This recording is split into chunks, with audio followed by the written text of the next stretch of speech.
Deadpool, my gosh!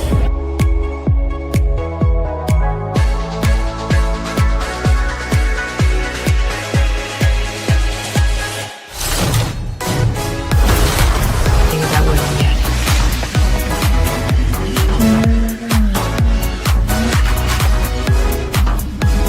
My sister has it.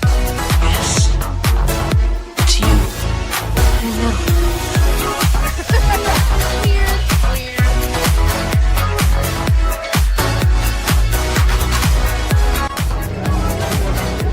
Wintertime here at Hogsmeade Village. Lieutenant Dane, Hello, Forrest. you got new legs. Titanium alloy.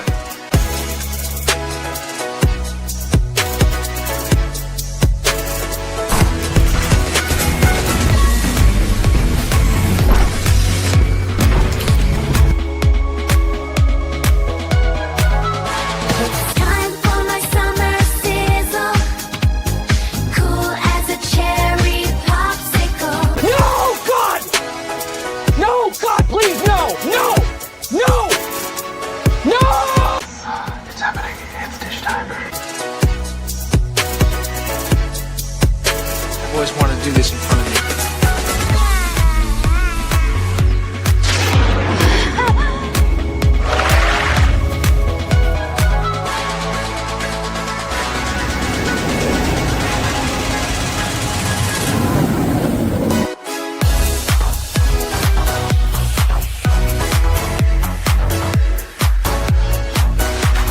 Creating content that enlightens and lifts you up. Dish, sir, dish. Me at Splash Mountain, just pepper these in here. Hello, everyone. This is Kermit the Frog reporting live from the final showing of Muppet Vision 3D.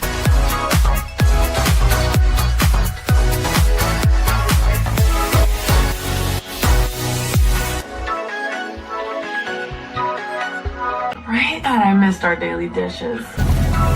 Yes, indeed.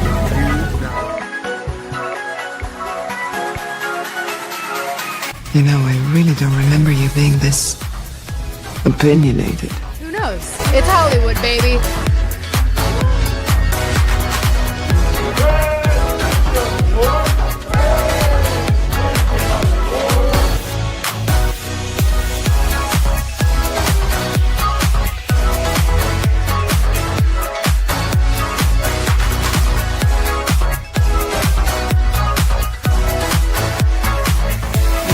Ladies and gentlemen, it's time for the dish. Hey. So, let's dish. What do you want to dish about? Anything you guys want. This is your time. Welcome back, Fun Fam. And if you're brand new to the channel, welcome in to Follow the Bradley's Fun. My name is Ron E. Bradley. I hope that wherever you are, you're having a phenomenal day. Speaking of the day, as of the recording live stream of this, today is the 24th day of the month of June in the year 2026, and you are watching The Dish. You're possibly watching live right now, as many of you in the audience are, or you're watching this on the replay. Do hit that like button on the way in. And if you are watching this on a replay, feel free to comment below. Replay gang. Hoo, hoo, hoo, hoo. How is everybody today? I hope that you are all having, whether it's a beautiful day wherever you are, or a horribly stormy afternoon like it is here where we are, because it's so.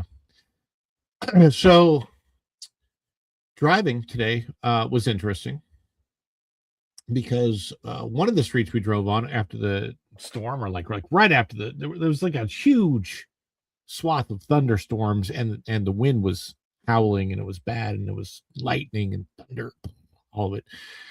And on one of our normal streets that we travel, I don't know if the tree had gotten struck by lightning or if it was just wind or what it was, but half the tree was on the ground in the lane that a lot of people were going in. I hope nobody got into an accident over it. We were all like slowing down and people were moving over, and it was a mess, and we were fine. But man, it was a mess out there today. Let me say hi to everybody that's coming in the chat. I have not been that actively watching some of the other shows today because I was at the movie theater myself prepping for this. So I kind of came in, got home 3 o'clock ish, I would say, after watching Toy Story 5. Toy Story 2. Where did that come from? I have no idea. But anyway, I was watching Toy Story 5. Family's watching Toy Story 5 today. And yeah, there we were. So I came into a little bit of the Vash Sky Park cast. Thank you, Vash Sky, for sending folks over here. And thank you all for raiding in. Thank you, everybody who is here today. You are the apple in my eye, the jelly on my peanut butter sandwich, the cream and the coffee, the gigawatts, other people have made stuff up in the chat before. And I really like, I don't know, what is it? The butter on my bread. Anyway, I like to say the Energon, like the Autobots and Decepticons of old Transformers roll out. That's not the way I usually say it. No, it's the Energon that helps this guy transform and roll out of bed to be here with you. A toast, Autobots. Boy, these are good. I needed to refuel. Energy!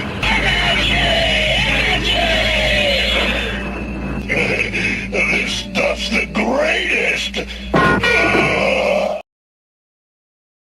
And what is really the greatest is you, the greatest audience of all time. Thank you for being out there today on a Wednesday afternoon, or I guess, well, if you're in the United States, it's afternoon, but you could be watching from anywhere in the world. You could be watching from the UK, where it's kind of later at night.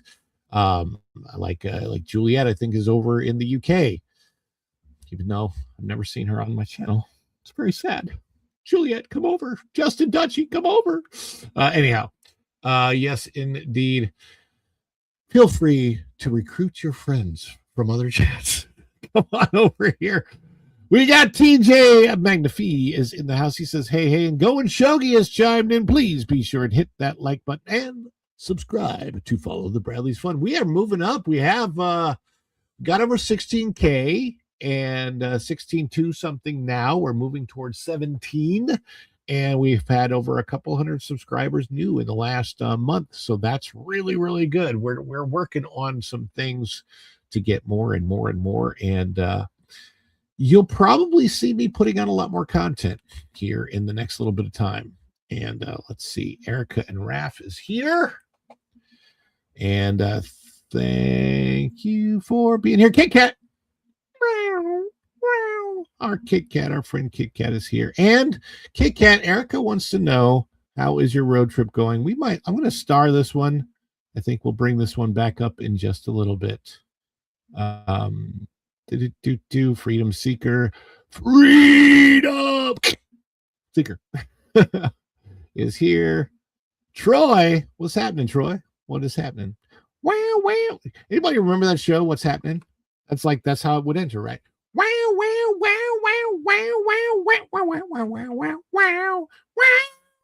And then Rerun, who did all this. I used to dance like Rerun when I was a kid. I'm not kidding, by the way. That's I don't know if you guys remember Rerun, but I loved dancing like Rerun.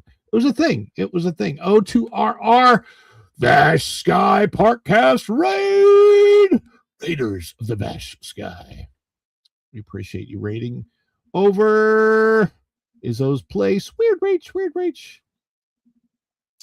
Let's see. Izzo's place says, hey friends, gotta work and lurk, but I'll be listening.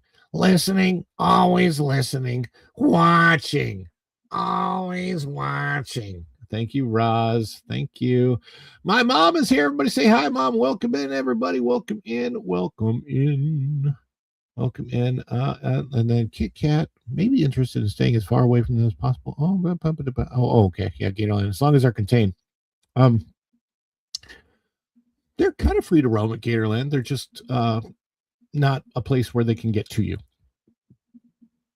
Did you watch my live stream the other day where I walked to Gatorland? Literally Gatorland. Yeah.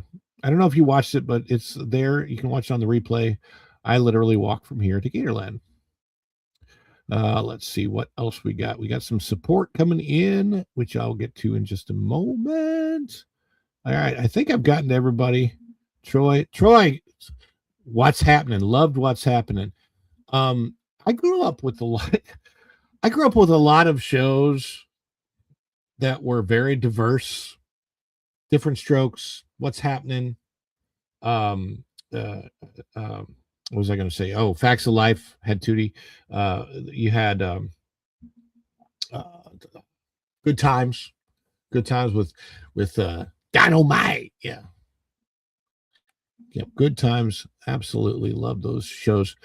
And we have some support coming in whenever we get from you guys. And by the way, you do not have to super chat. You do not have to gift memberships. You don't have to do any of that stuff. And if you can't do it, please don't. It's not, no obligations here. All right. This is not a show where I'm like, oh, you get 50 or 100, you go straight to the top. I mean, it's great. We appreciate everything, but I'm not pushing it. Okay.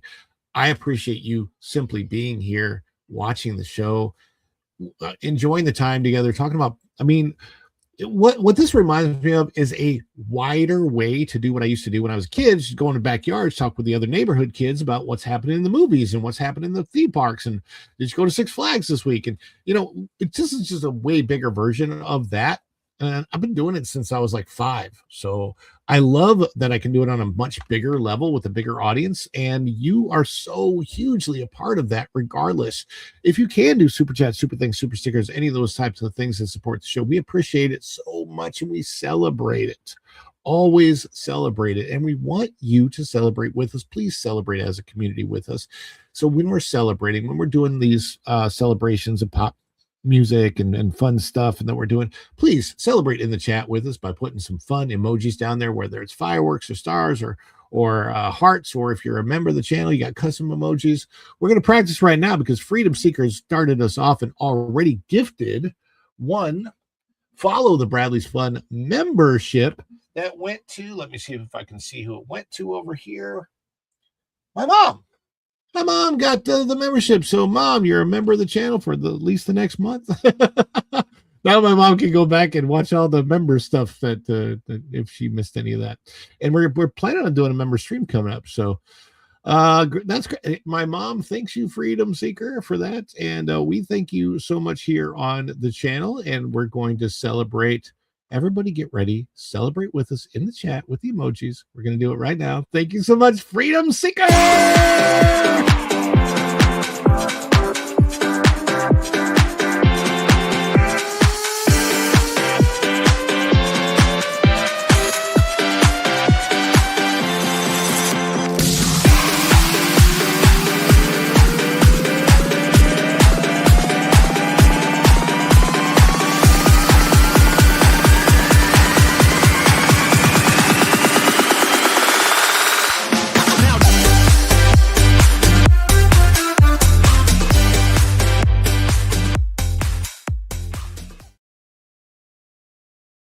And I got to tell you, StreamYard is really slow to put some of these chats up so I can put them on the screen. They come in slower because I'm looking at my phone over here to the right, and they're coming in much faster than I see them on StreamYard over here. But thank you. Yes, we do have a goal, and the goal is 5 teal level. I believe that's $5 super chats. So if we meet the goal, great. If we don't, that's fine. If we meet it, it's great for the algorithm. The algorithm loves it when you meet your goals and then puts us out to more people and all of that. But yeah, we're gonna first we got to bring in our guests. We got some guests in the back, and they's waiting for us and all that kind of stuff. So we got to bring them in, and we got to get going. But if we get the goal, ask me anything. It'll be fun. It'll be fun. Who knows what I may have to reveal if the goal is achieved. First and foremost, though, let's bring in our afternoon, everybody.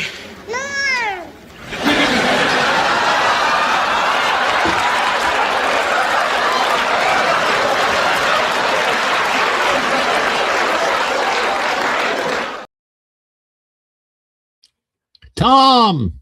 What's going on, Ron? A lot of rain, a lot of thunder, a lot of lightning, a lot of yes. Florida afternoon, too. typical Florida afternoon. Too. Yep. My dogs did not like it. They were like clung to me. Yeah. They weren't being very bark magnitude. They were being more bark whimper. A lot of people don't even realize that the whole inspiration for Garth Brooks' song came when he was on a vacation to Disney World, and he's like, "Man, the thunder rolls." Song idea. Just kidding. I don't think that happened. It might have happened. You never know. The thunder rolls. The best verse of that song is the last verse that's not recorded. You know that, right? You know what the last verse of that song is, Tom? I wish it would stop raining all the time. No. It's she heads back down the hallway through the bedroom door. Tells the lady in the mirror. What was it? What is it? It's heads back down the hallway through the bedroom door. I can't remember it. Anyway, she grabs a pistol. I'm not really a country. I know what it is. It's she heads back down the hallway through the bedroom door. Reaches for the pistol kept in the dresser drawer, tells the lady in the mirror he won't do this again because tonight will be the last night she will ever wonder where he's been, and the thunder rolls. So yeah, she offed her husband. Oh, basically. Lovely. Yeah. It's pretty. That's probably why it wasn't recorded. Deleting somebody not necessarily the best thing for a country song. If you play it backwards, everybody comes back to life. Oh, well, it's the opposite of your, I guess that's how country songs work. You get your dog back, you get your house back, you get all those things back. Well, you it's like you bring up country songs. Meanwhile, I'm doing doo-wop metal songs. Doo-wop metal. I mean, that's just how it happened for me. I ended up being a country singer, which was much to my surprise because I hated country music in the 1980s, and that was a total turnaround for me. I ended up liking country. Can you still sing country? Can you get the twang? Oh yeah, sure. I mean, the first song that I ever learned really well country music was "When Loving Turns to Partying, I'm always the first to leave. 'Cause when it comes to heartache, I'd rather give than to receive." Well, I'm going to send you a track to sing on, and you're going to sing on it. All right. Your best Homer Simpson country style. Okay, I could do that. Homer Simpson. That'll be interesting to see. Well, we got some more guests that are about ready to come on in. Come on. I don't know if this one is going to make it. We'll see. But I forgot to turn my camera on. I'm sorry. No, you're fine. I was going to play On the Road Again for this next guest, but I don't have On the Road Again. So it'll just have to be this one.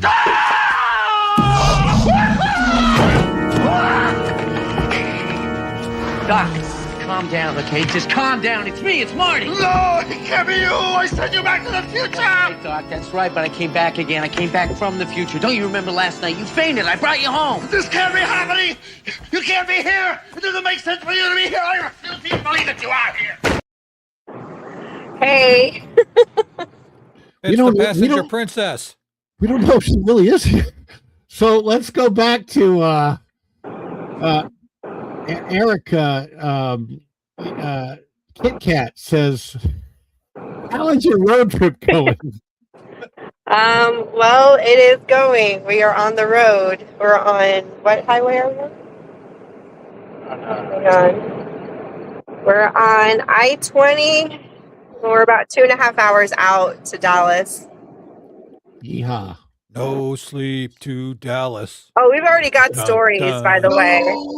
So, we were having dinner last night, and he's like, okay, we need to figure out a way to have brood banter because we have a lot to already talk about. It's only day one of this trip.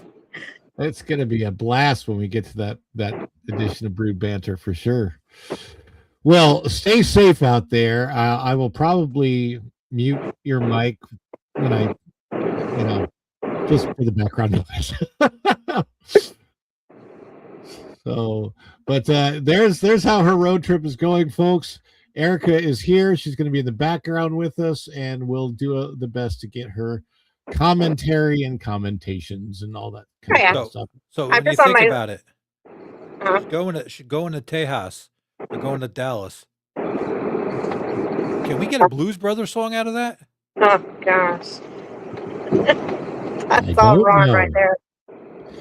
All right. Let's bring in our next wonderful guest. Let's see here. Who do we have behind door number 4? Ba-da-ba-ba-da-ba-ba-ba.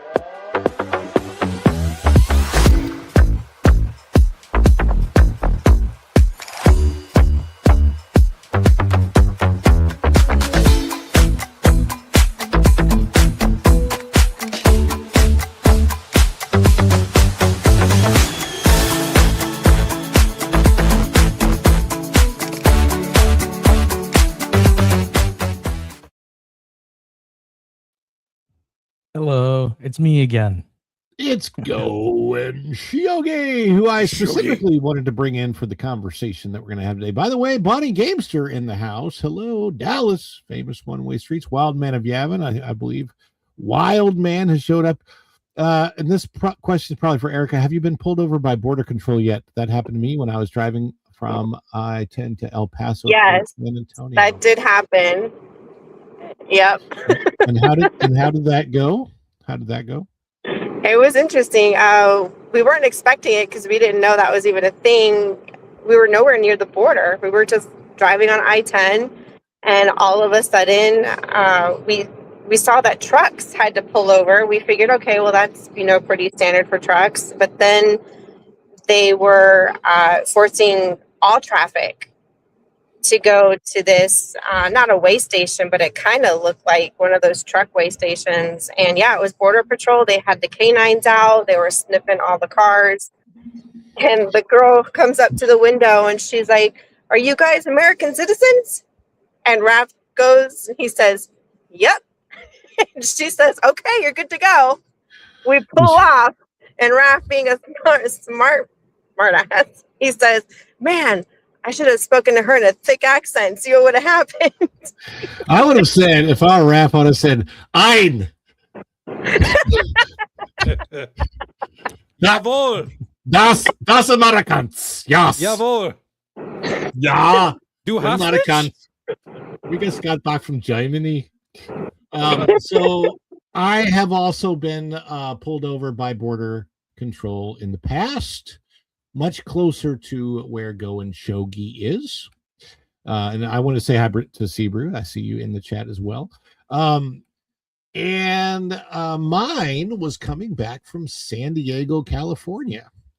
So Shogi probably knows where this is. It's actually there's like, it's north of San Diego. How close is San Diego to the border, Shogi? It's right there. Like the border is at the edge of San Diego. Okay, yeah. So it's right there. Okay, so the border, it looks like a toll plaza, but it's not a toll plaza. It's like a border control stop station, right? Where everybody that goes through has to stop.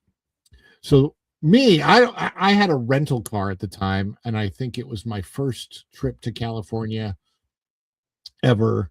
And again, I was in a rental car, and I want to say, was it like 98 or 99? Anyway, and when when they pulled me over, for whatever reason, they said, "Sir, can you please pull to the side?"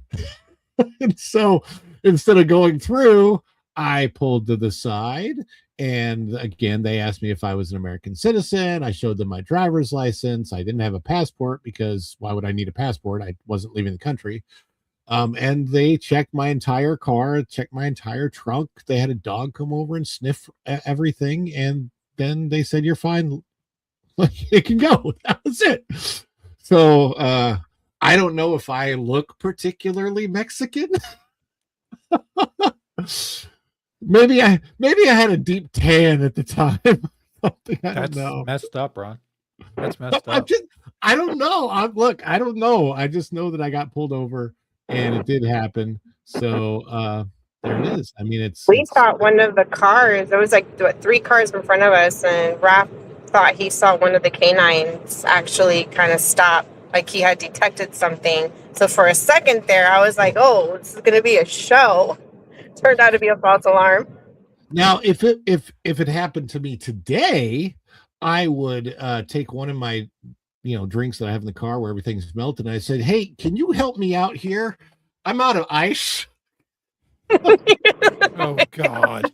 It's so wrong. It's so funny. Really, I just, I don't know why people complain about ice. I mean, how else are we going to get our drinks to cool down? That's just. We got to ask Vanilla. He'd know. Yes. We need the rim shot sound effect. It's there somewhere. I don't down there. My sound effects. Anyway. Well, guys, let's get to stories. The first of which, not all the stories are going to be coming out of news sites today. Exactly. I got to get this one. As a matter of fact, gone. I am just. The first story that I'm going to share with you is devastating news to me, and it really ticks me off. And I hate it.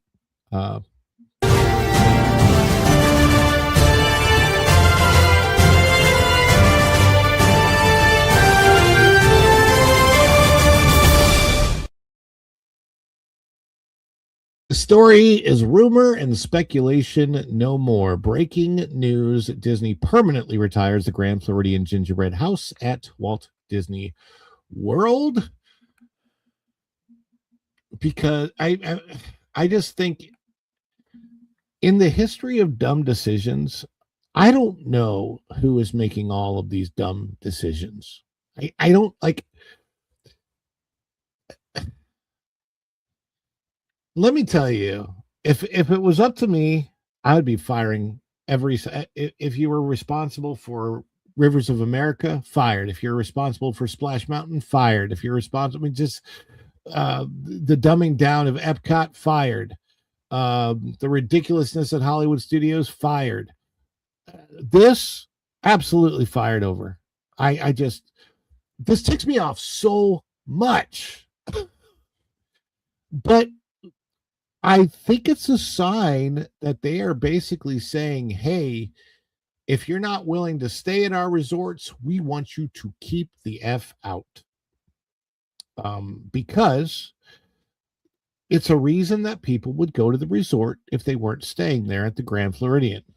And while initially this was built partially for guests at the Grand Floridian, it's also built for everybody to enjoy. They sold $100 gingerbread houses out of this thing. We sold a lot of them. I mean, what were those tiles up to, like $13 a piece or something? The tiles that had the gingerbread on one side and the chocolate on the other. And they weren't even that great, but it was wonderful for the experience of going there. My family, it was obviously, we lived here, local tradition for us to go and enjoy this gingerbread house every year. I can't believe they're doing this. I just can't believe they're doing this. Let's read what Marvin has to say. Marvin Montanaro out of thatparkplace.com. Bookmark it if you haven't done so yet. For decades, one of the most beloved holiday traditions at Walt Disney World wasn't a ride, fireworks show, or even something that required a park ticket. It was the massive gingerbread house inside Disney's Grand Floridian Resort and Spa. Now, that tradition is officially over. According to a new report from WDW News Today, I've seen it all over, by the way, not just them, but Disney has confirmed that the Grand Floridian Gingerbread House will not return for the 2026 holiday season and has been permanently retired. Instead, Disney plans to replace the iconic display with smaller holiday offerings created by its culinary teams. For many longtime Walt Disney World fans, the news represents far more than the loss of a seasonal decoration. It marks the end of one of the most iconic free experiences Disney offered during the Christmas season. A tradition lost after the Grand Floridian lobby changes.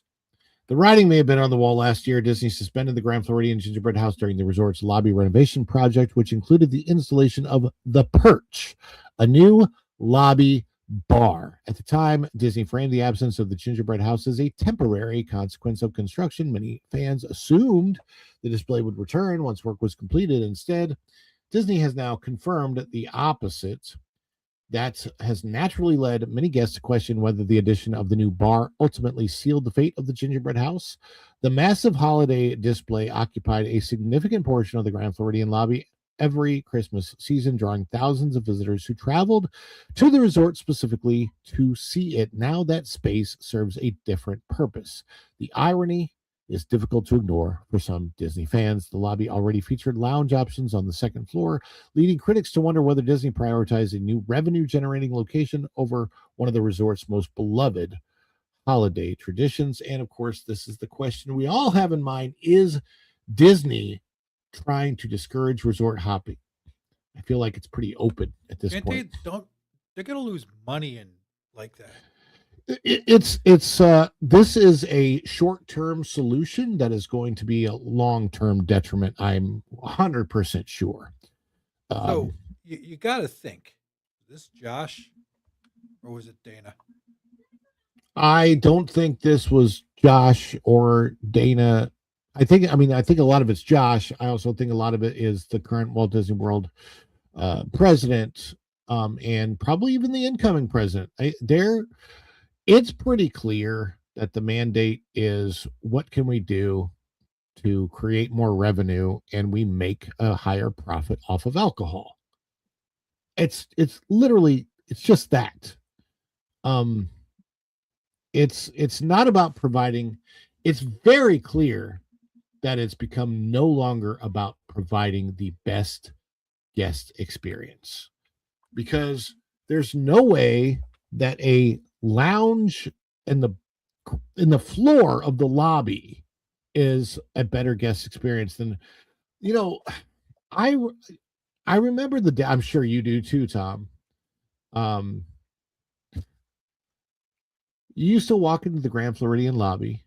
You used to be there was we called her the doll lady, was almost always there every day for a while. I don't know how long she was there, but there was this lady that was always there, much older lady, surrounded by dolls. She's probably passed on, but that wasn't the thing. I mean, she was obviously a guest that was just out there, but it was the band, the Grand Floridian band, and everything. The Grand Floridian lived up to its name.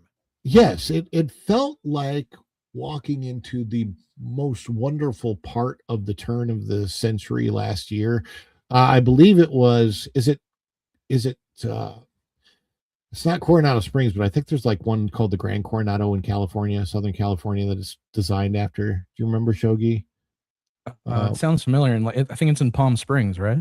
I think so. It's a big, beautiful hotel. It looks very much like the Grand Floridian. And it had those vibes. I never felt out of place going there. Some people always said, oh, it's too foofy for me, or whatever the word is that they would use, but I never felt out of place going there. I just always enjoyed the ambiance of it. And this changes that ambiance forever. It's to me, this is the tragedy of modern Disney being modern Disney. It's just awful. I can't wait to see the new gingerbread drink menu. That's what we're going to be getting. It's gross. Did they sell gingerbread last year, even though they didn't have the house? They did. Did they? They did. They had the shingles. I don't remember them. They might have. Do they sell them at the bar? They didn't sell them at the bar. There was, as far as I know, there was no food available at the bar. And I was there last year. They might have sold them in the. Danny said no, they didn't. No, they didn't. I didn't think they did. Didn't they sell them like somewhere else on property? It's like they had them. They've always else? had. Okay, so every property's had their own proprietary gingerbread shingles. So Beach Club has them over there. They've had some at Wilderness Lodge. They have a different version of them at the Contemporary, and Yacht Club also has them. So, or not Yacht Club. I'm sorry, Boardwalk. Beach, so you could buy them at Beach Club, Boardwalk, Wilderness Lodge, and the Contemporary, and you'll still be able to buy them there. A lot of the eggs that were supposed to be at the Grand Floridian, they moved those over to the Boardwalk, I believe, this last year. So they're really changing.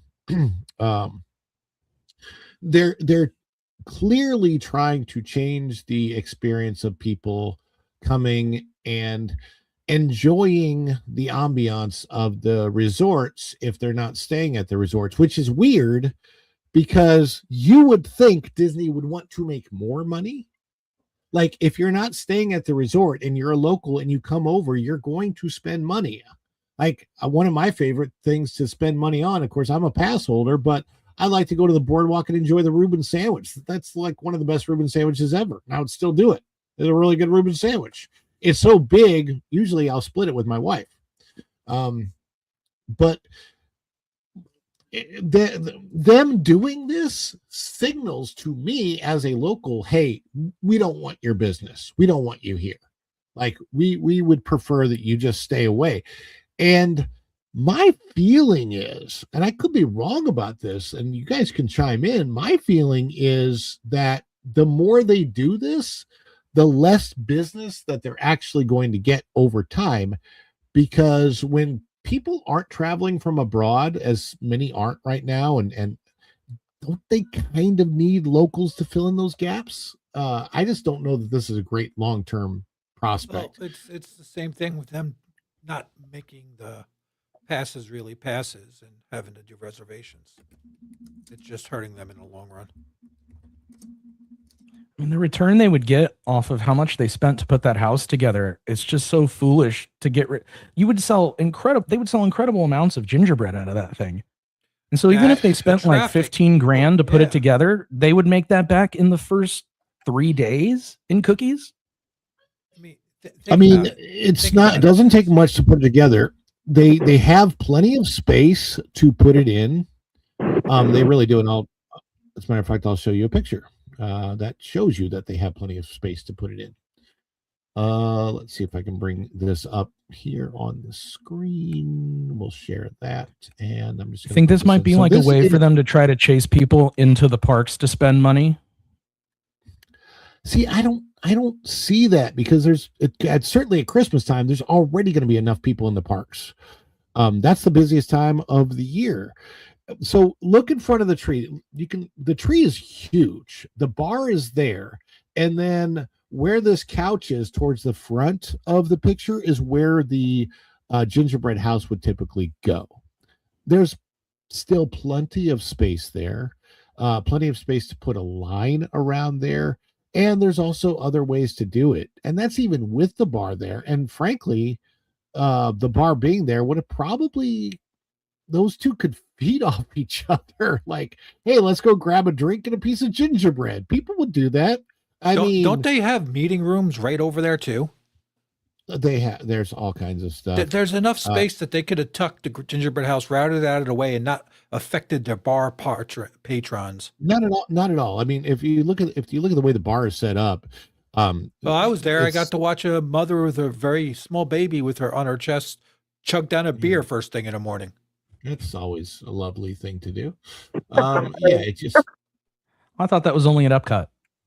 No. No, it's at the Grand Floridian, one of the most prestigious. So they're trying to make it, instead of the Grand Floridian, they're making it the Drunk Floridian. The bland Floridian. Yep. Seems the like DWI wannabe Floridian. They never actually really fully took advantage of those gingerbreads. Like, once we found out that each of the hotels had their own style with their own pastry chef's recipe, they could have set up all kinds of like a gingerbread trail for people to go and buy all of the gingerbread and try it out. They never like took the full cookie advantage of it trail. to begin with. Yep, like the cookie trail at Epcot or the Christmas tree trail they have at Disney Springs.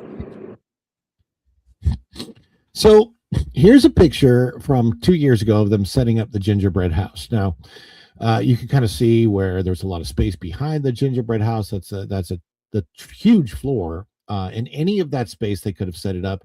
There have been years past where it's actually set up more in the lower left corner of where that space is, where the little birdcage thing is on the right. That's where the bar is now. So there's still there's plenty of space in front of that. You can see plenty of space was there. They don't do this anymore. They don't do any. They used to actually give away food in the lobbies around, I want to say 5 o'clock in the afternoon. And they don't do any of that kind of thing anymore. Like basically anything that was really, really good in over and above customer service, what we used to call it when I was working there, the Disney way. They've taken it away. Like they don't even have that anymore. So like, and we literally out as a cast member, we would often call it the Disney way, or making magic for guests, or pixie dusting, and they just really don't have a whole lot of that anymore. They do if they like. The last time I got quote unquote pixie dusted was at Hollywood Studios, and they had made an extra funnel cake sundae thing, and cast members were like, well, we got to get rid of it. And I was walking by and they're like, hey, you want this? And I'm like, okay, sure. And I think it was like an $8 funnel cake thing or whatever, but that's their version of pixie dusting now. And it used to not be like a once in a while thing. It used to be like, this is how we do things, and they don't do it now. They just don't. It's just, to me, it's very bothersome. I hate sharing the story. It makes me wonder what else is going to go away. They don't do a gingerbread house at the Beach Club Resort. They do a gingerbread merry-go-round. And honestly, the best gingerbread on property. We've gone there for the past couple of years, and as far as the flavor is concerned, it has been by far the best flavored gingerbread on property. Trying to see if I have any other. Are they still keeping their pictures of what merry-go-round, they used or to look all like? of the gingerbread Like, displays? it was so disappeared? iconic. So there's no reason for the Beach Club to get rid of the merry-go-round, like not at all. Here's another picture Not of the yet. lobby where I think you can really see. I don't. Can they yeah, put I another don't bar think in it? there's a 'Cause reason there's for your them reason. to get rid of that there. You put another bar in it, your there's reason already goes there- right out the window. Yeah, but there's a bar right off to the right at the Beach Club. Doesn't mean there's enough it's already bars. there. So, let's see if I can. So there's another view of where you can see. So this bird cage, it's the exact same footprint as where the bar is now. Like Yeah. literally the exact same. The bar is not any bigger than that, other than there's a seating area around it. So, and you can see where the gingerbread house is way, way at the end. This is even before they got the tree up, obviously. But yeah, it's. But look, there's there happens to be a piano in the middle of that picture. Can't have Yeah. that. Well, the piano's still there. They moved Give the 'em piano to the little There'll be a battery recharging vending alcoves machine. and so, but I'm just trying to see it. It's just weird because wouldn't you want Yeah. to bring people Yeah, to the that. hotel so that they do go It's to your weird. new bar? Like we've been doing it.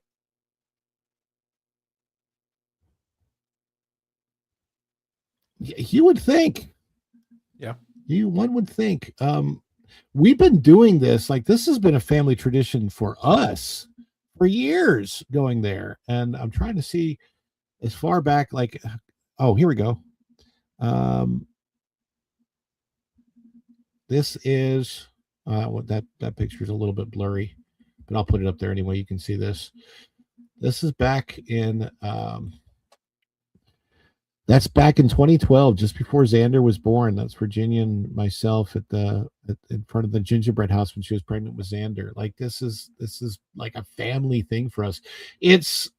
I mean, to me, it was such a huge thing. It was like, it was one of those pieces of Disney that when people were saving up their money to go to Disney at the holidays, this was one of the biggest reasons why. Like, it wasn't just, hey, going to the parks and stuff. It was, hey, we want to see this amazing giant gingerbread house. Why they're taking this away, I haven't a clue. Like, I really don't. Well, Freedom Seeker brings something up, and it goes back to it, and I think he's on something. When Iger did the Disney Plus crap, and changed it to try to change it to an IT company or something like that. He was saying stupidest thing I've ever heard in my life. I think he screwed the pooch on the whole company with costs. I think he lost so much money for this company. It's going to be hard for them to recover, and I don't think they know how to. I don't really think they have a thought on how to recover from what this man did to that company. The first of it was the $70 billion they spent on Fox, and then taking a decade to do anything with some of the properties that they've had to do with Fox, which, by the way, is one of the few successful things in the MCU. So with Deadpool and Wolverine, it's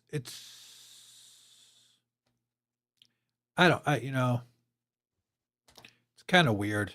It's just weird watching them decline the way they did. I also kind of wonder if this is partially like them getting rid of the skilled workers that were able to make and put this thing together. If like they were cutting back in that way. I was going to bring that up. I mean, did they retain these people? And Ron's frozen. Oops. But yet, like if they cut out all the skilled workers and they don't have anybody left on the property that can do this, that might be why another big reason why they got rid of it. They don't want to pay that extra little premium for people that know what they're doing. Well, you got to figure how big is the team that does them, and True. Ron dropped totally. And since it's like something that's big enough to hold people inside of it, I'd imagine that team is a pretty good size. Yeah, I mean, plus planning. Like it's not just something that you're like, oh hey, these 2 weeks you're going to be working on this. Like you're on it for months. It's It's just more penny pinching. Because I was actually I was looking at some of what they list as their raw ingredient amounts, and I was trying to figure. I don't know what they pay for their ingredients, but even on the cheap end, that house would cost about $10,000 to $15,000 to put it together. Dude, but like I was saying, they make that back in the first hour. What does that cost compared to what they make for bookings for the holiday? Exactly. Yeah. When you look at the bookings for the holiday, let's say, okay, we're going to bring the family down. We're going to do the tree route, or okay, let's go see. We've been doing this for 5 years. We got one more year left with Grandma. We're going to come through to do this. They just took that away. These people aren't going to come there. They're going to find out how much you want to come there. I ain't going to go. You better bring something that's going to be as big a draw as that, because that place got busy. And it's just how do you replace that charm? I don't think they're interested in families anymore. I don't think they are either. Well, actually, they are, but not in the normal way. That makes sense. Yeah, they want the adults only families. The ones that have no kids. That's what they want. If you look at all the Disney Vacation Club things and everything else, you're going to tick them people off too, because they bought these things this time to go see this stuff. Mm-hmm. They want to see the gingerbread. They want to see the trees. They want to see the different displays. They sign a 30-year contract, and 2 years into it, you take away one of their bonuses of even signing up in the first place. Yeah, it's disheartening, and it's dishonest to a lot of people. It's like a bait and switch. Yeah. Oh, it's only going away for a year. Oh, surprise, it's gone. And we kind of had bets within each other. We knew they were doing it. They seen how much the cost is, how much the bar probably made them, and well, we can cut this much, as you said. We don't have to hire these workers back. Can we put them someplace else? Where are these people going? Let's say each house had what? Say a team of 15 to 20 on them. Mm-hmm. How many resorts had the houses? Yeah, true. But then that might also operate within each resort's budget. But I don't know. I just feel like they've lost competent workers resort wide. So I'm honestly surprised that more hotels haven't lost their gingerbread houses, or at least yet. We don't know. Yeah, I say yet. I think if they're gonna take one off then what's And the biggest one, the biggest straw. yeah, they're starting with the biggest one. So what makes anybody think that the other ones are still going to be around? I wonder if they did the instead of let's do this gently and take the smaller one down. Maybe they did let's rip the biggest Band-Aid off we can and hurt them the most and see how it flies. I know SeaWorld goes all out for Christmas. Do they do like a gingerbread house type thing? I haven't seen a gingerbread. I don't remember a gingerbread. They have gingerbread there, but they don't have a house really. They're Rudolph. They got good opportunity for them. They have a really cool show, like Christmas show that Lorraine has their recorded. Christmas show is amazing. They actually teach about the birth of Jesus Christ. They do it in a really fun way too, in that their show is fun, upbeat, and uplifting. Then they also have puppets so that the kids are enjoying it, and the whole story of the nativity is told from the perspective of the animals that were there, and those animals are puppets, and it's super cute. I love the show. Oh, it's cute. I like to see that. Yeah, I know I don't know if I've streamed it. I know I have it on the channel, or at least pieces of it. So it's definitely up there for SeaWorld. Thanks for running the show for me while I had the glitch happen. Again, I was listening to some of your conversations. It's certainly better than what it just the DVC element, all this. It's crazy to me. It's crazy, Ron, and people are even saying in the chat, if you take a look at what that one super chat Bonnie Gamer sent you, that is she's got a point. Yep. Are they trying to really do an acolyte thing? Kill the past or whatever the heck that was. I don't know I don't know what customer base they're attempting to satisfy with any of this, because we've said it before. If you have most of the people that have enough money to spend on the stuff that is the upper echelon stuff of Disney, like your Victorian Alberts type stuff, those people, they can go anywhere. Why the hell would they want to go to Disney? You know what I mean? Like Disney cannot have such a high level swath of rich fans that's the only people that they're going to cater to. And that's what it seems like they're trying to do. Rich people and drunks, and certainly not they're literally leaning away from so many of the fans that have been around and loved them and supported them, supported them for years. And it's frustrating.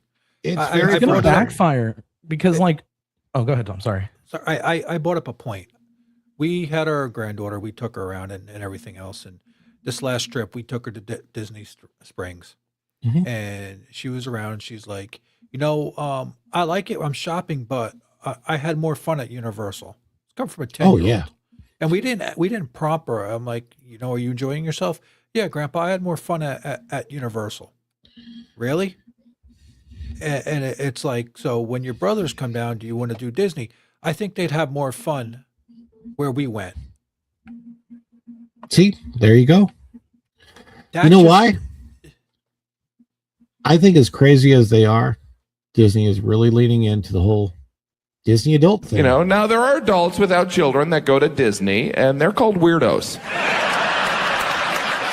Very nice people, absolutely crazy. Even the Comic-Con people are like, yeah, they're a little frightening. I got a Batman living room, but these people are scary. Back to that kind of clipped real fast, Ron. Back to Super Chats.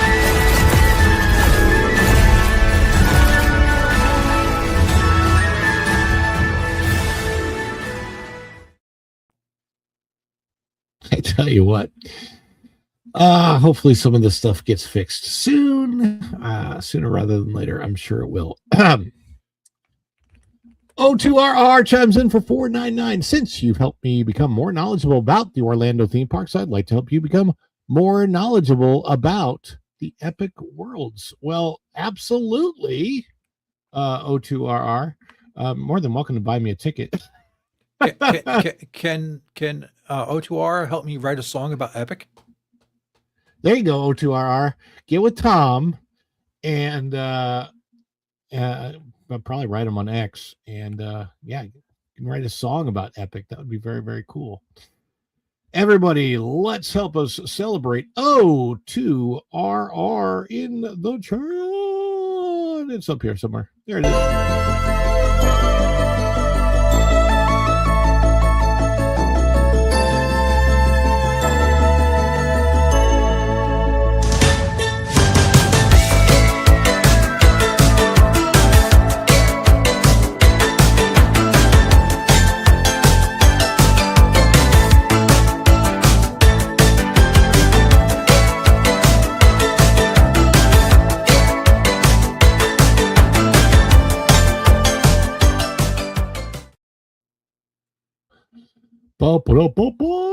Bonnie Gamester. Bonnie Gamester has also chimed in here for $4.99.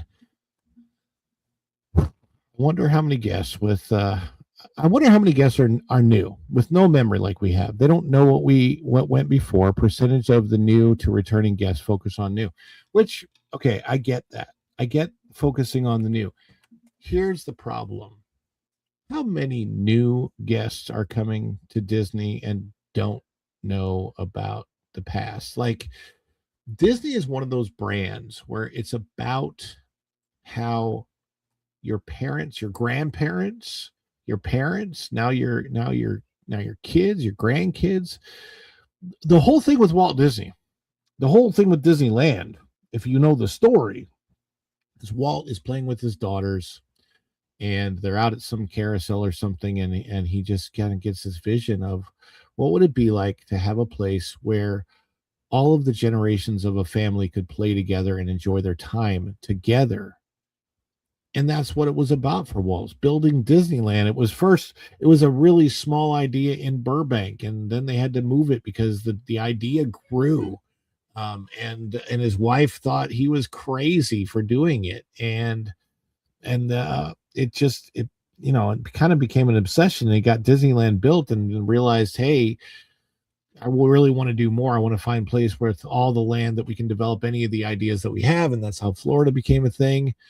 And so the whole idea behind Walt Disney World is that you don't like Disneyland. He had the idea, hey, we're going to keep evolving and changing and growing over time because we only have a limited amount of land. So as our ideas come, we're going to have to replace things.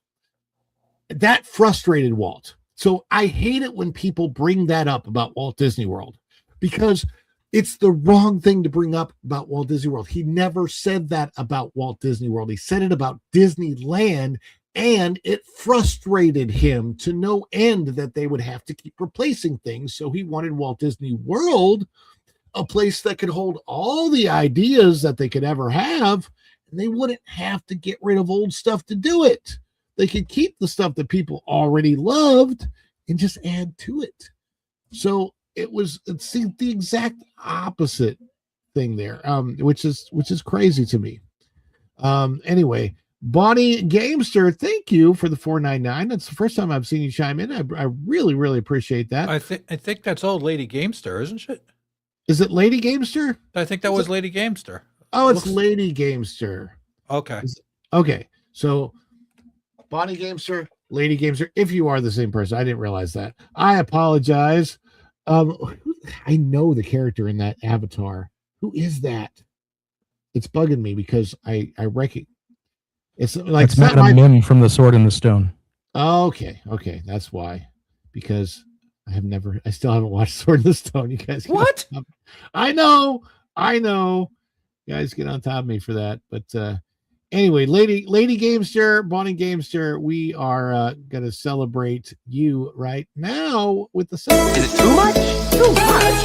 It's a birthday! Oh, this is just the best of us seen.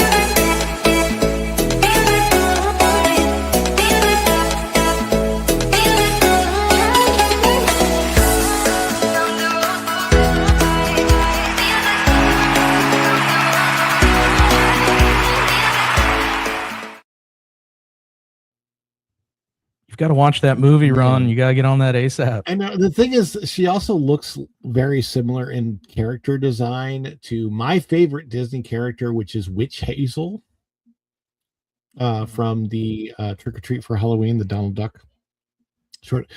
Shogi, Tom, Erica, take it for a second while I go deal with something real quick. With Madam Mim, Disney doesn't realize that they have their own show that would be on par with like the Dragon show at Epic. They could do Madam Mim and Merlin doing their magic duel with the animals, and they could bring in puppets and inflatables and all kinds of as long as they don't burn them down. Yeah, as long as they don't burst into flames. That was actually maybe don't do a dragon. Yeah, that was a shame. That was a shame. I really think. But they have like really cool IPs and stuff that they could do epic level productions. But they have to have people that are willing to go back and see what they do have and what is viable. But there you go again. What people do they have to do this? Yeah. If they did a show now, it would just be something else in Kanto.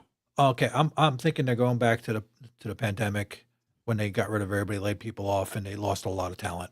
They haven't recovered from that. So you look at that, look at the cutbacks, look at the way they changed the passes, look at the things they still haven't rolled back from.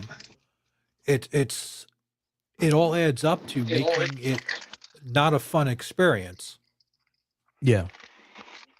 Like, can you really call something new when all you do is take away? Like, new means that you're adding something, not moving or replacing something.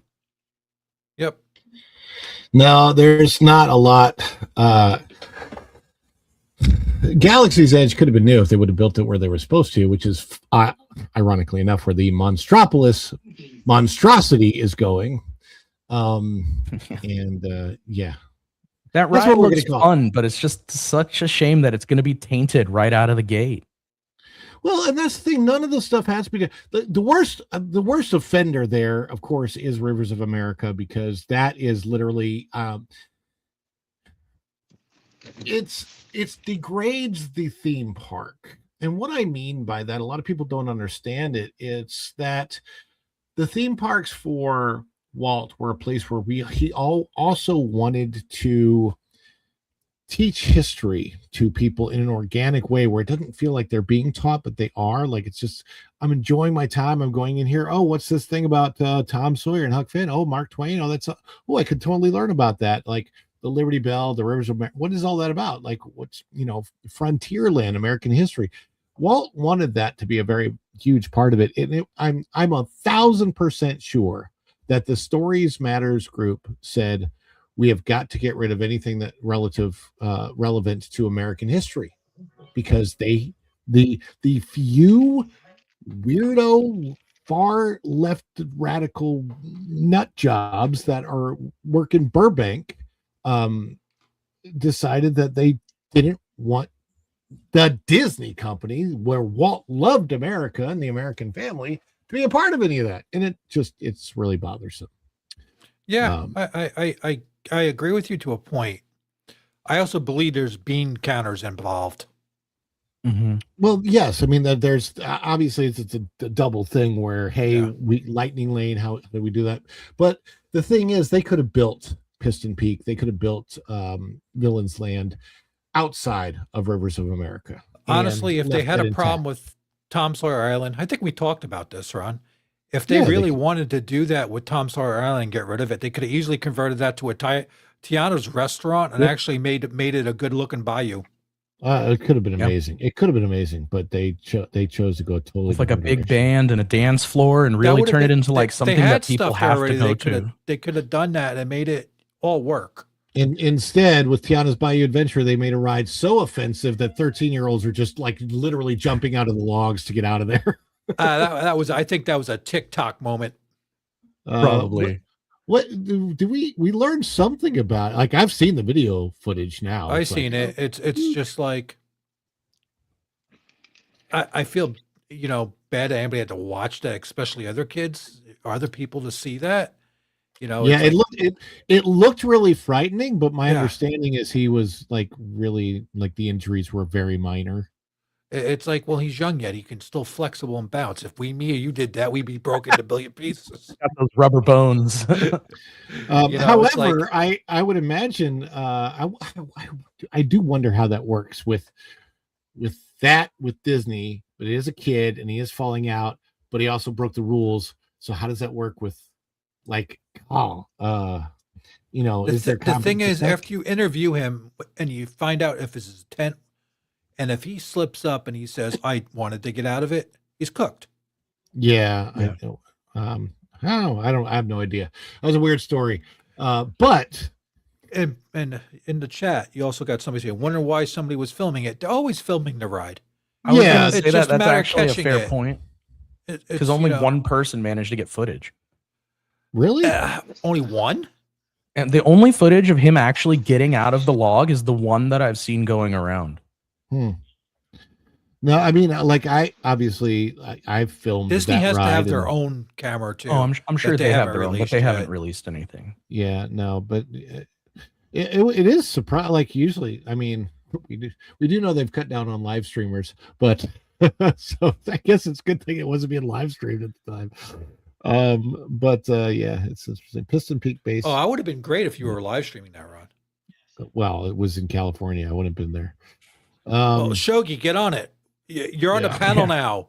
You're close. Get going. I gotta go start the car. It's gonna take me a while to get out there. We do have a second story, and this one is not really out of anywhere. So I'll put this on the screen, and then we'll see how this rolls.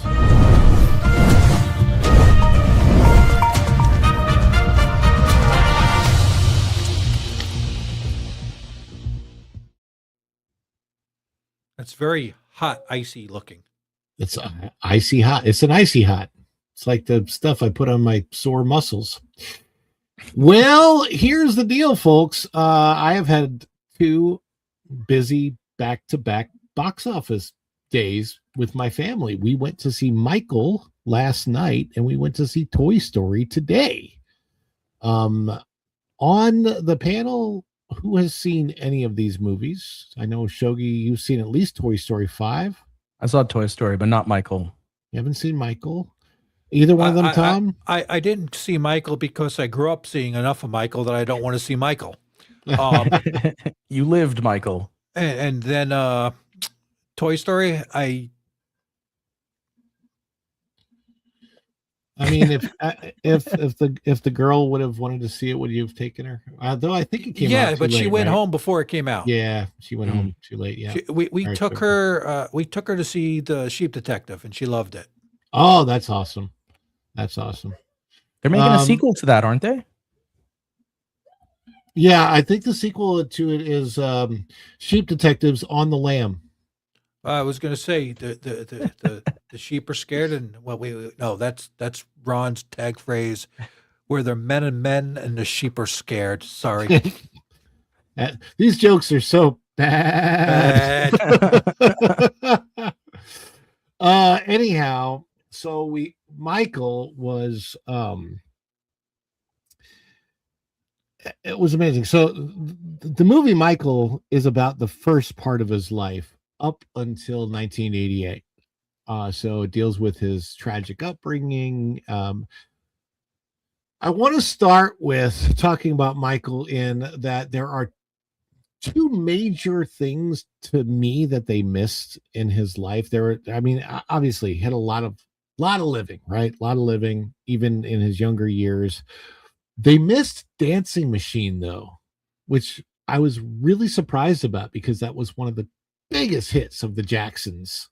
And I'm like, how did Dancing Machine not get in this movie? Did they do the Jermaine thing? They taught Jermaine, stop teasing. Tito, give me a tissue. Wasn't that Eddie Murphy? Yes, that's why I brought it up. Yeah, I was going to say they dealt with Jermaine very briefly where he had left the family. It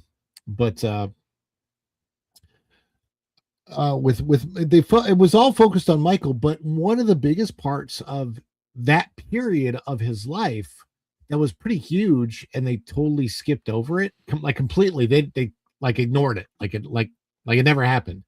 That was The Wiz. You know, I used to go That's to a criminal. store called The Wiz. I used to go to the store bathroom and take a whiz, but that's I went there, besides- but it was a store called Nobody Beats The Wiz. I'm Nobody I'm Beats- serious. Yeah, I can see that. So I You know, just now saw that the Jafar- movie the other night. Which Michael? Yeah, I just watched it. Was it night before last? Finally got around to it. Yeah, I mean, obviously we were late to the game too.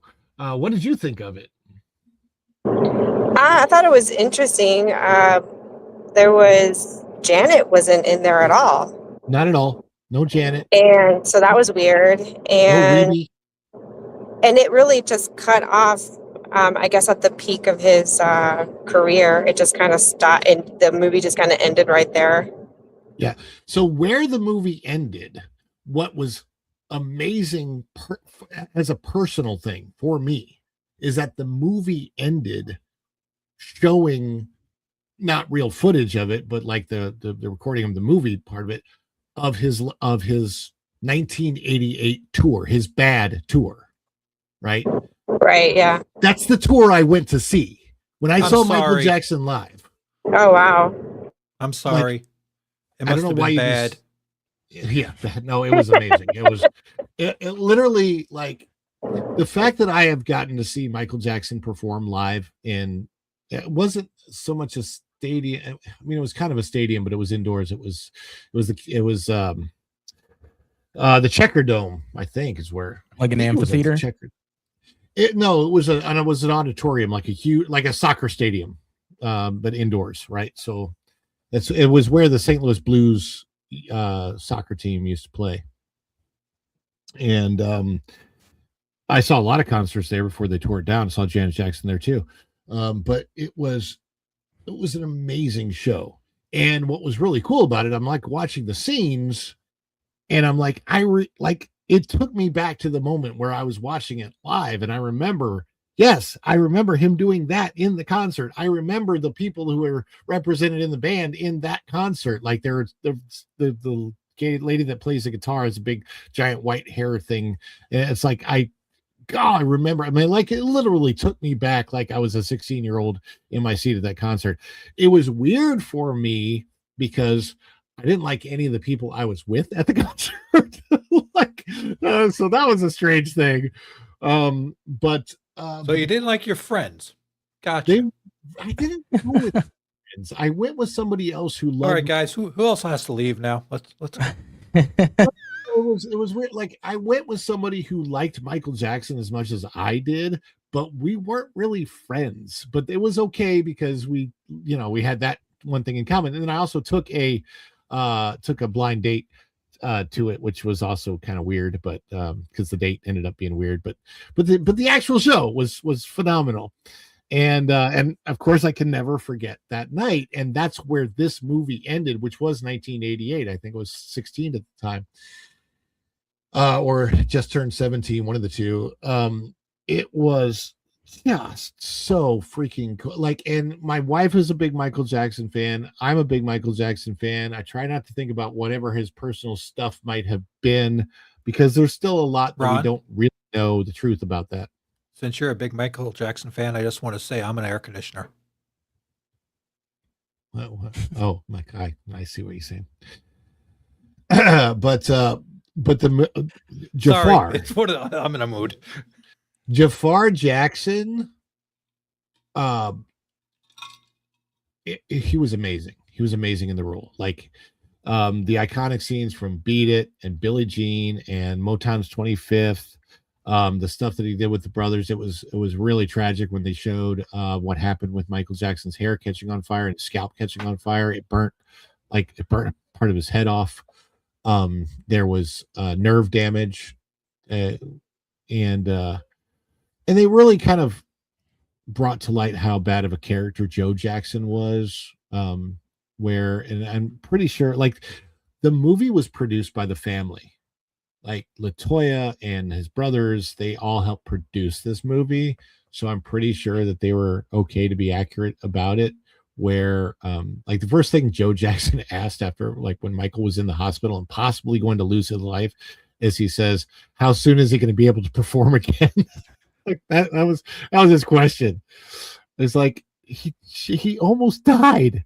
Like he was almost burned to death. And you see what happened. Like it was the director of the commercial didn't like that the fireworks were so far behind Michael, so he told Michael to get closer to the fireworks. And then on that particular take, there was an accident where the fireworks went off too big, and the explosion, Michael just kept going on like nothing was happening and didn't realize that a spark had gotten on his hair and his entire freaking head caught fire. So yeah. It was but it was like, people don't realize around my neighborhood when I was a kid, I was called Little Michael Jackson because I would like literally dance like Michael Jackson through the neighborhood as a 12-year-old with my little white sequin glove on and my Thriller jacket. And yeah, I was a huge Michael Jackson fan. Is that Thriller jacket why the blind date was so weird? No, I didn't wear it. I didn't wear that. I don't think I wore that to the concert. But wait, hopefully you stopped wearing that before the OJ thing came around with the one glove. I don't know. I don't know where any of that stuff is today. I know it was well before OJ, but I remember where I bought the glove. It was a drugstore, which was ironic. I don't know these by the single. They did. They sold because at the time they were you could buy the Michael Jackson glove. People were like, "Oh yeah, let's put the secret. Go to the store, buy 2 gloves for the same price. But whatever, have fun with it. Bedazzle the stuff, whatever." It was a good time. They didn't have Bedazzled yet, but it was like you didn't hang out at enough art and craft stores. They had it. They just didn't call it that. That's true. They didn't call it that yet. But it was a good man. Eric is you're younger than me, so your memory of like I grew up in a household where my dad was a Jackson's fan. So we have Jackson's albums. Like we have albums going way back to the earliest days of the Jacksons. So I've known who Michael Jackson was all the time. However, when my sister brought home the Thriller album with Michael's picture on it laying down, this was what I was surprised about. I can't remember whether it was Human Nature, what song was on there that played on the radio. And I'm like, oh, I didn't realize that was a guy that sang that song. Because at the time, I was going through the change in my age and I hadn't put together that was the Michael Jackson that also sang like ABC and Rockin' Robin. And I'm a Jackson fan too. Yeah, he grew up. Yeah, he did. Well, yeah. I'm a Jackson fan. I like my Jackson. It's right here. There you go. I think that since Jafar is blowing up so big from this movie, they might re-examine redoing The Wiz. Well, see, I was really surprised that they left The Wiz out of it completely because I believe Diana Ross and Michael Jackson became very, very close for a while after that. I don't know if she was like a surrogate mother or sister to him. But there was like nothing about his relationship with Diana Ross. As a matter of fact, there was nothing about any personal relationships with anybody except for his like bodyguard. The cameo that I thought was really well played was by Mike Myers. I don't know. Who's he? Erica, did you catch Mike Myers' cameo? No, I didn't actually. Okay, so the record producer or whoever it was that called into MTV, you remember that scene, Eric? Yeah. That's Mike Myers with the beard. No way, really? Yes, I like. As soon as I saw him, I know he did a great job. Like you don't even hardly recognize that it's Mike Myers. You have to really look close to see it. But Mike Myers, and then I can't remember his name that was in Maverick and Fantastic Four. The young kid actor, and he was in the more recent version of Footloose. What is? Anyway, he played Miles Teller. I think it's Miles Teller, that played the kid from Top Gun Maverick. Yeah, I think that's him. Was it Miles Teller? I think it is Miles Teller that plays Michael's lawyer, like the lawyer that he had fire his dad. So, because he's in this room, Michael's in this room full of lawyers, and I don't know who that lawyer's name is. Yeah, basically I was wondering if it was the same record producer, Freedom Seeker. Is it the same actual character? Because that's pretty darn cool. Because I was thinking that when I was watching the movie, I was like, is it the same character that spoke to Queen? Because that definitely makes sense. Because I saw Bohemian Rhapsody, which was also a really good movie. But what's interesting to me is where they left this off. As Erica said, it shows his 1988 tour stops, but after the screen goes black, it like totally leads you to believe there's going to be a second movie. And I don't know, does anybody know if the second movie is already in pre-production or production? I hadn't even thought about that, them making a sequel. I mean, the movie was overall pretty good. I just found it really odd that Janet wasn't in there. And it didn't even dawn on me that maybe a sequel would be coming out of his latter part of his life, which is, and I don't know, I was questioning if they were even going to go down that road in this movie anyway. I kind of have a hard time believing they would want to showcase any of his hardships because it's so controversial. Well, so the thing is, with his family producing it, if they know some truths that the public doesn't know, it might be in their interest to showcase, hey, the stuff that you heard was going on wasn't actually going on. The one who I've kind of trust the most, who I've heard talk about it, is Corey Feldman, because Corey Feldman basically said that the stuff that Michael was blamed for was actually because, not that it was actually happening, but it was he was being scapegoated because of the actual stuff that was going on in Hollywood, and it was other people doing it. And they're like, well, if we can post blame on Michael Jackson because he's so weird and he's got Neverland Ranch and he has kids over, maybe they'll do that. But I don't really know. Like a massive operation to just deflect. Exactly. And maybe that is the truth. I don't know what is the truth, but it would be really interesting to get into the second half of his story and see what unfortunately led to his early passing. Because it's, his passing was unnecessary. Had he had better medical care, that's my understanding. Mine as well. You can see that the first time, like they alluded to it in this movie when he was in the burn unit and was being forced to take medication.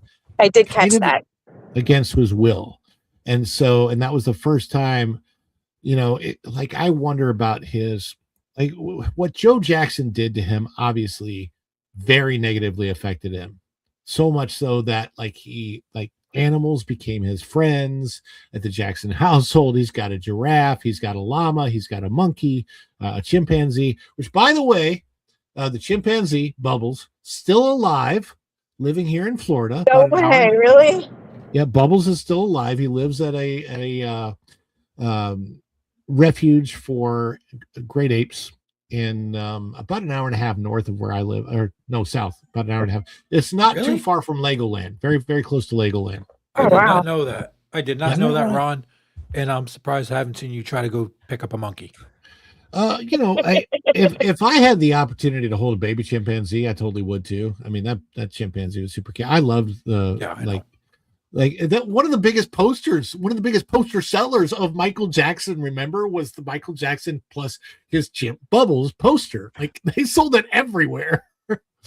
What is his connection to animals? Why he wrote Ben? So Ben was a rat. It showed him with the pet rat in this movie, but it didn't call him Ben. In a different movie that I saw, the pet rat was a rat that he found under his bed when he was hiding from his dad, because he kept getting beat by his dad. And so he went under the bed to hide from him, and the rat was under there, and he befriended the rat and called him Ben. And Didn't that's they make why a horror movie with a rat named Ben? They might have. I think it was called Ben. Yeah. Yeah. with the dad from Back to the Future. Yeah. But if you see if you listen to the words of the song Ben, you'll understand. Like that's like his friends. Michael didn't have real friends. Like Michael couldn't. Like he just by the time he was, I think from the time he was like 4 or 5 years old, his dad was pushing him in the group. They became famous when he was 10, and he was told to tell people that he was 8, but he was actually 10. But he never really had a childhood. Like he just didn't have a normal childhood at all. The movie addresses that. Remember that scene, Erica, where he's like, but I can't have friends because like people look at me different. The movie, it really felt more like a love letter to Michael and his famousness of whatever. And it was great in that way, but there are some things that it just kind of brushed to the side. It dealt with some tragedy, but it still didn't.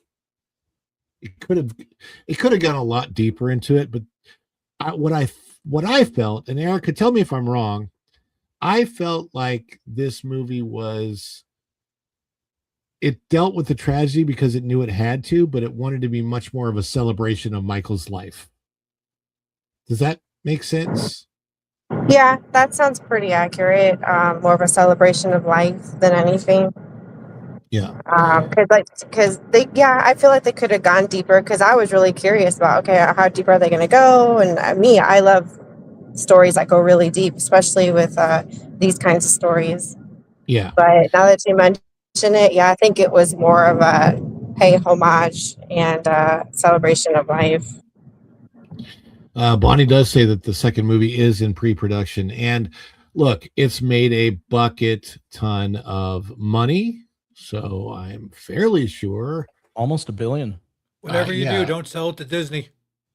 I don't. Who was it to produce? I don't think it'll ever go to Disney. I actually bought the movie. I bought it on, defined by. I got it from Amazon. I couldn't get to the theater, so I had the option of renting it or just buying it for an extra $4. So I just gave it the extra $4. There you go. I'm trying to see where it's at right now. It is 939, almost 940 billion, or sorry, $940 million so far. And with that kind of, it has to be profitable, and it's making the studio money. They're going to make another one. It's going to be okay. Troy says Mike Myers' character in Michael is different than in the Queen movie, but it's a character that has the same type of role in like record producer, music producer type person. The most interesting role I thought was portrayed by the Vulture's daughter. because that's all I can think of her as. I can't even remember the actress's name. Like, is it Liz Harrier or something like that? She was in Spider-Man Homecoming. She was the Vulture's daughter. Oh God! I thought you were like calling the dude a vulture. Yeah, no. Like. No. In Spider-Man Homecoming, the actress played the Vulture's daughter. Michael Keaton. Yeah, Michael Keaton's daughter. And the girl that Peter liked, that had a crush on, right?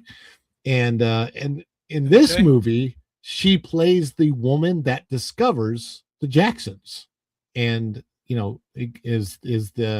works for Quincy Jones or Berry Gordy or something like that for Motown, and she gives Joe Jackson her card, and that's how they get in touch, and of course got signed pretty much immediately as soon as Berry Gordy. I don't remember whether it was Quincy or Berry that discovered them, but signed him immediately. And then I think it was Berry Gordy who Michael really befriended, because there's this one scene where he's in the studio with Berry Gordy, little kid Michael Jackson, like 10-year-old Michael Jackson. And Barry's showing him all this stuff in the studio, how the equalizer works, and showing him the soundboard and spending time with him. And Joe Jackson comes in, tells Michael it's time to go. And And Barry's like, it's okay, Michael. We can, I can show you more of this later. And it's clear Michael just does not want to go back with his dad. And he's like, okay. And then like he turns from his dad, turns around, gives Barry Gordy a hug. And then Joe Jackson just looks pissed off. Like, oh my gosh, Joe Jackson was portrayed as incredibly controlling, and he probably was. But it's, it is what it is. So overall, though, as far as just the entertainment value of the movie, we had a really good time. Even my son loved it. It was just funny because I really didn't think that Xander was gonna get much out of the movie, and he's like in the middle of the movie, he's like, I love this movie.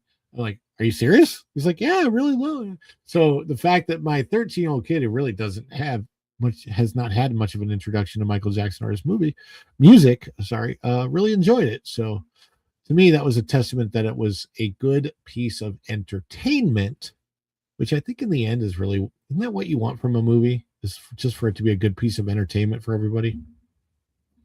True. I would hope. Yeah. So we'll move on from that to something that Shogi and I have already talked a little bit about, and that's Toy Story. Yeah. Not as Toy Story great of a movie, I'm imagining.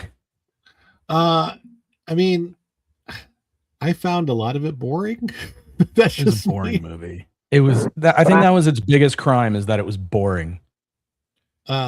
I mean, it's all about the tablet. It's all about the tablet. It's all about barely. The tablet, actually, no. The tablet. Barely. The tablet has very little of a role in it, other than to act as a plot device. Like that's really all the tablet is, a plot device. There's too much people in this toy movie. There's a lot of people. It's like, why are there so many people in this movie about toys? I was really surprised. This was my biggest surprise about Toy Story 5. I was told that there wasn't a lot of Buzz or Woody in this movie. And I think that there was more Buzz Lightyear in this movie than any of the toys. There were like 500 more of than them. was in 4.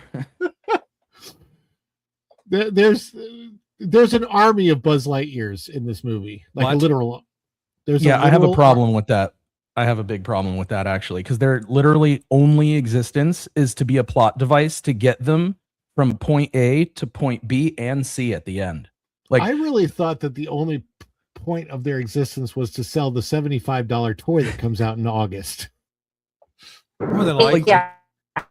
No. They spent so much time setting up those Buzz Lightyears just so that at the very end they could have a way to get them from the middle of nowhere back to their respective houses. That was their only reason these Buzz Lightyears were in the movie. It's so true. they're Buzz taxis. Pretty much at the very end, they have like little drones that pop out of their wings. And so they fly all the individual toys back conveniently. How convenient like we stumbled across this army of drones. And so it's like the end of that one Christmas movie with the Island of Misfit Toys. Yeah. Yeah. But instead of There were Santa, so you got many- buzzed. There were so many convenient plot points in this. Like, like when they find Jessie and the old couple just happens to find her address. And it's like, oh, this just happens to be down the road. Of course it is. Why wouldn't it just be down the road? Yeah, they literally that At toy least is, they didn't break into Star Trek Transporter. No. Erica, have you seen Toy Story 5? No, not yet. I want to though, just to see what they did with the story. I thought it was better than 4. Oh, yeah. There's a whole thing with Buzz pining for Jessie the whole time, and Buzz is like really trying, like Buzz Lightyear really wants to propose to Jessie the whole time. That's a big deal. Her police reported ahead. Oh. I hear ways. Sorry, that was the GPS. Sorry. I hear ways. Police reported ahead. It's ice. Run. This movie was a top to bottom girl movie, not just in the sense that it was about Jessie, because she actually had the better plot point in the whole movie, but the play and imagination that the girls use is the way a girl would play with toys. It was about girls being able to make friends. It was about girls being bullied by other girls. Like, There was nothing in this movie for any little boys or dads to grab onto to go, I enjoyed that. Well, That's what I've heard. I've heard a lot of boys are coming out saying that it was boring. Yeah, because well, like there's still, when there it still has shows to be movies for little, little girls. It's fine, but they could have prefaced it by, they could at least said, "Hey, listen, this one's made more for the girls' view on this." Yeah, And honestly, Jesse's story was fine. It was just everything else was just so scattered and out of place. So sort of like the society is now. Yeah, kind of. Fair point. And also, Bonnie's parents, she has terrible parents. Because, like, there's a point in the movie where her mom takes the tablet from her and finds out that the girls that she quote unquote made friends with are bullying her on the tablet, and they do nothing about it. I would have been like, where are their houses? We're going there right now. That's interesting. Now I really want to see this movie just for that part of it, the girls bullying girls. And that's the girl movie right there. And their solution to her not being able to make friends in the very beginning was like, oh, here's a tablet. This'll help. Huh? Well, that was counterproductive, wasn't it? Jeez. And then like the tablet, there's a point when like the tablet sends out a message on its own to get rid of the toys. Like, you guys are in the way and stopping me from doing what I want to do. And the dad like just goes like, oh, okay, I'll just throw these out for you. Like, no questions. Like, just all of a sudden my daughter has lost interest in these toys that she loves, but I'm not going to check in with her to see if she's okay. I'll just throw them in the garage. At least they take them to the range and just like, Sounds like story plot holes there with Disney, which, I mean, I'm not surprised. And then, of course, they do. Oh, sorry. I think they're running out of ideas with these franchises. I mean, they're on number 5 for Toy Story, and what's another one that's going to come out? That they're going. Was it Frozen? Is going to be what? They've got 2 more movies coming out for Frozen. Well, can they make Frozen a boy story? That's going to be an interesting change if they do that. Oh my God. And then they did call the it thing. Write Your Name in the Snow. Yellow Snow coming soon. I'm not looking forward to how they continue these stories, because it's like the story, in my opinion, has already been told and it's over. No. So write a new story. And then like when they brought back Woody, they could have just not brought back Woody and nobody would have really noticed or cared, because he didn't do anything once he got back. The only reason he's in this movie is because they were like, we need to sell Woody toys, so put Woody back in the movie. He has no other real function. He doesn't actually accomplish anything. He's just like the butt of jokes. Like, they feed him to a pig at one point. Oh, that's weird. There are police reported ahead. Sorry about and that. And then again. they do that thing where there's like, oh, by the way, the villain, it's not really a villain. They're just misunderstood. They were just trying to help.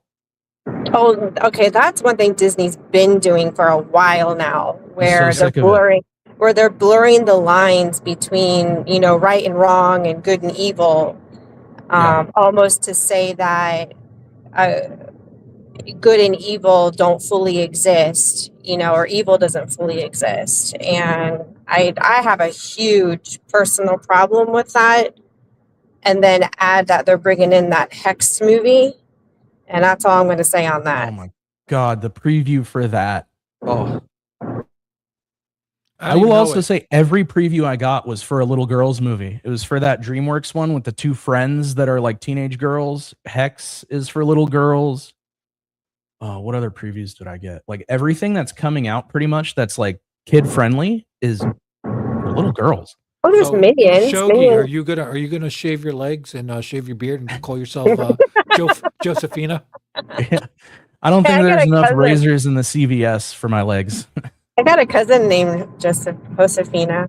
Well, I was going to call it Shogifina, but I've always wanted a chicken and name it Josefina. I don't know why. I just want chicken and name it Cluck. Oh no, that's a good one. A chicken to name it the Colonel. That'd be awesome. You got Raph laughing over here. We heard him. Ron's browser must have said, "I'm out." Did it just crash? He said he's come back. It was frozen. He says he'll be back. Well, I guess we're holding down the fort. Yeah. Or Yes. They tried to make this takeover. It's a new Toy Story movie. It's called Ron Frozen Computer. This is the story Yeah. about 3 discarded old toys that took over Ron's stream. I'm looking It's forward funny to the, because some of the characters in this movie aren't actually toys; they're old computers. See, I can get down with that. Yeah, like one of them, the Conan O'Brien character, is like an old school potty training game computer.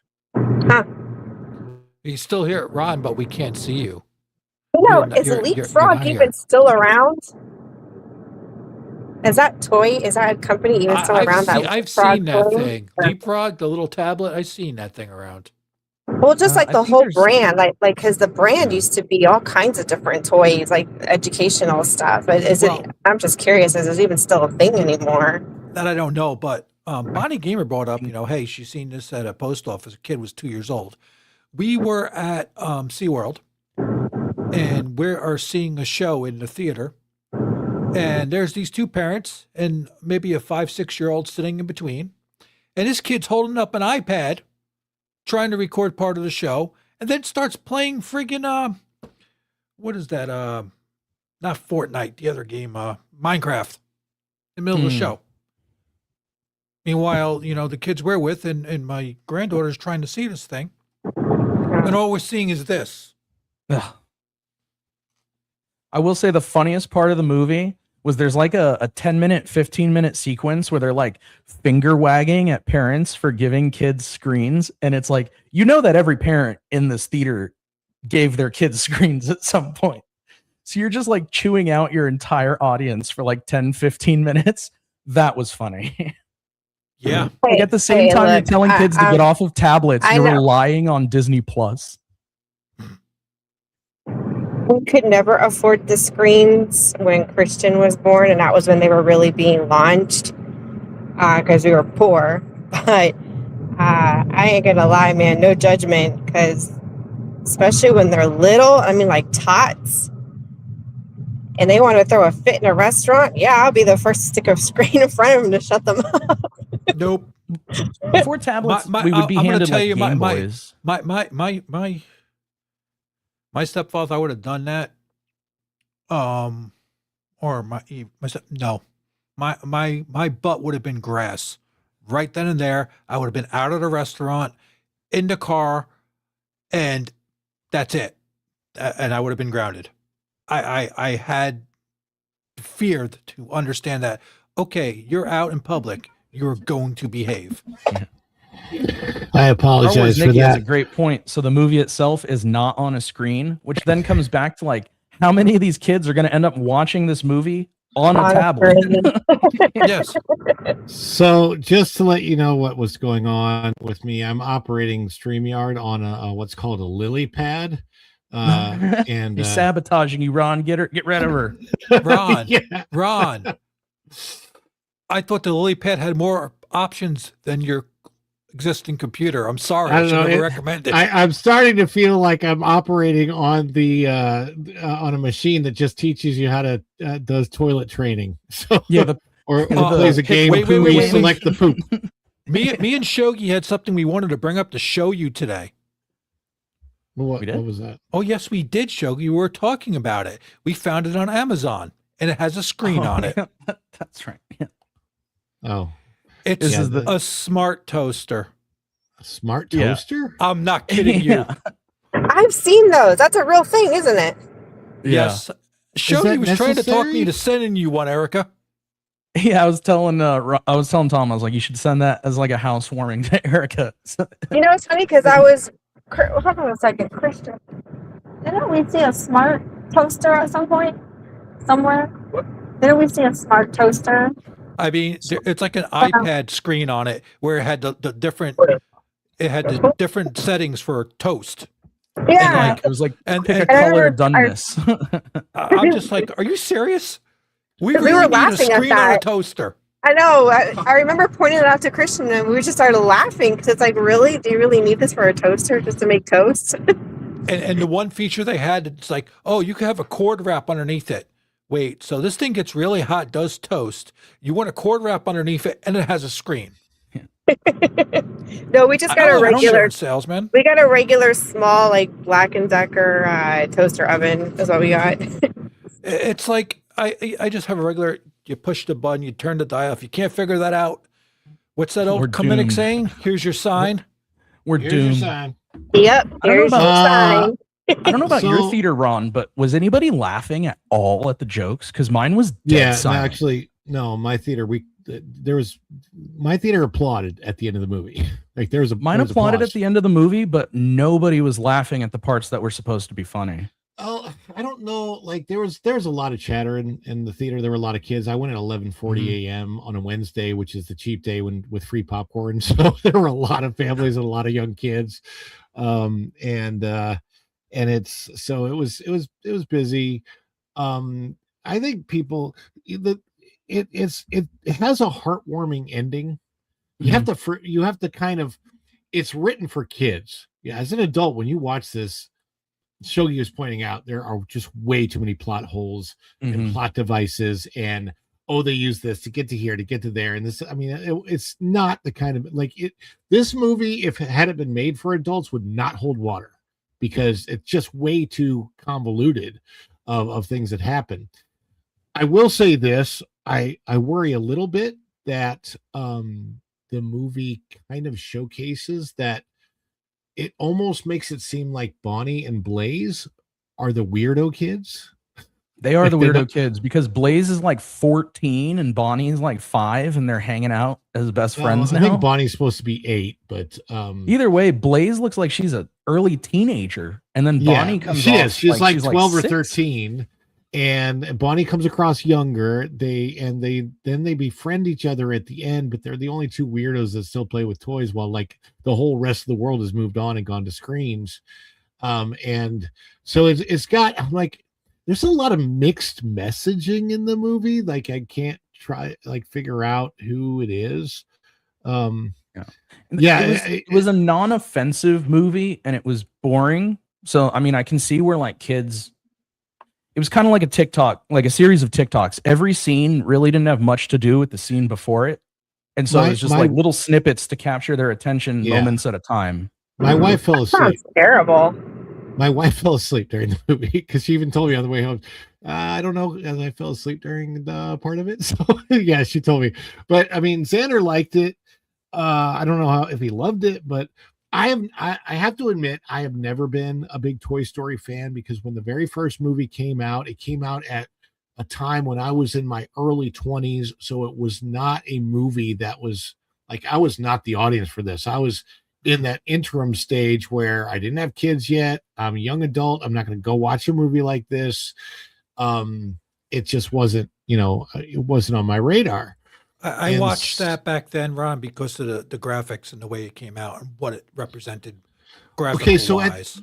So at the time that it came out, I remember thinking like I couldn't watch it on a movie screen because as the very first fully computer animated feature, my brain couldn't handle it. Like I remember trying to watch it back then, and like my brain was like there was something about the disconnect between this type of animation and reality that it hurt my eyes. It literally I don't know, it was weird. That's because you just seen a giant Woody on the screen and you got excited.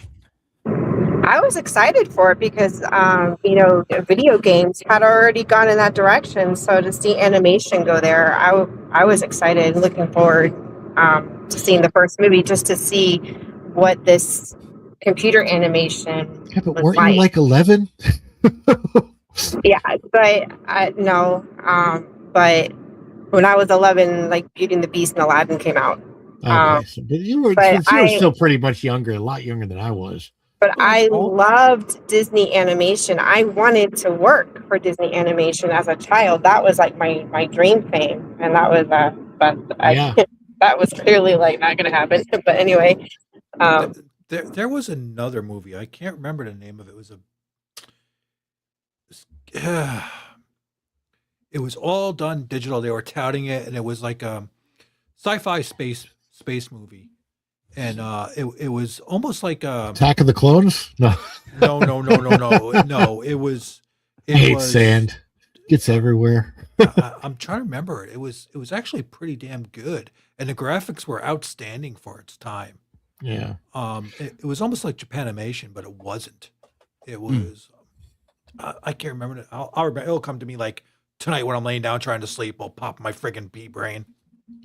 Like part of the reason Toy Story 1, 2, and 3 were so good was because they had an amazing cast of interesting characters, but 4 and 5 don't use those characters at all. It's all just either Woody and Buzz or Jesse or Bo Peep. Like there's no Ham, there's no there's hardly any Bo Slinky. Peep in this though. Well, Yeah, there was but, also but my point is that there's storytelling. none of these other toys that are very funny and bring character to the screen because they've been thrown in the garage conveniently.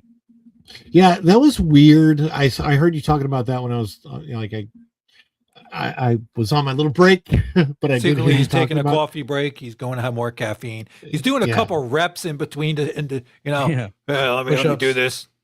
I do have shoulder day today. But you know, the first do three push-ups. movies had cohesive storylining too. How like They how also a had John human, Lasseter. how a human gradually grows out of childhood and toys, and how toys kind of go, I guess, kind of get recycled down to like a younger sibling. But they The were smart in biggest- those because they used It Andy lost that. sparingly. Bonnie is not an interesting character.